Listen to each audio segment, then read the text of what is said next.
Our life beginnings and always will, for the sake of convenience, be shortened to simply Our Life for the rest of the review.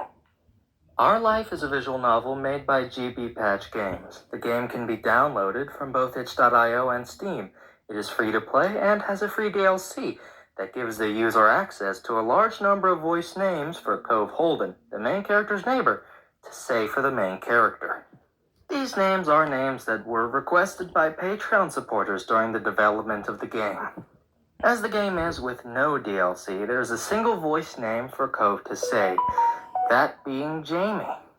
The game is split into 4 parts that show how you and Cove grow from age 8 to young adulthood.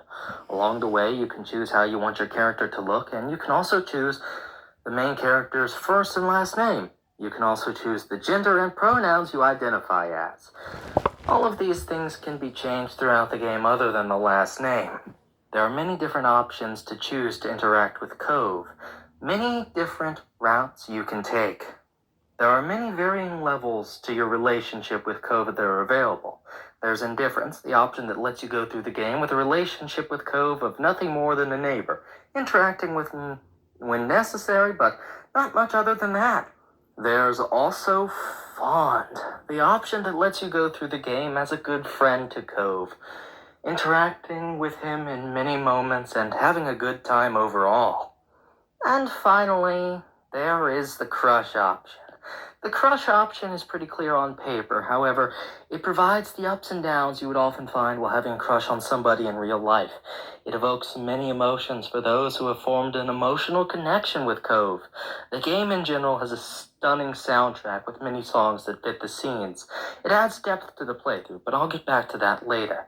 And finally, there's the Love option that requires you to have Crush selected during Step 2 for it to be available during the 3rd stage of the game. If you select Love during the 3rd stage of a game, you can build a romantic relationship with Cove. There's a variety of different options to choose from depending on what relationship is or is not to your liking, and many interesting dialogue options. Even without DLC, the game is very replayable, many different options to choose from, and it took me about 11 hours to get through my first playthrough. It's also modular, so you can choose what you want to do and what you don't. The game has been many hours of fun and deep emotions that have freed me from boredom. Back to the music. And the music is truly fabulous. It's simple, however, it's emotion-provoking, and every song is filled with heart, soul, and passion that seems to help the scenes provoke even more emotion than the wonderful words themselves already do. So I urge you to give this game at least a try, and if you don't like it, well, then perhaps the game is just not for you. However, at the end of the day, it is a well-crafted experience, and so I have but one question to ask you. What will you do during your wonderful summers with Cove in the beautiful town of Sunset Berg?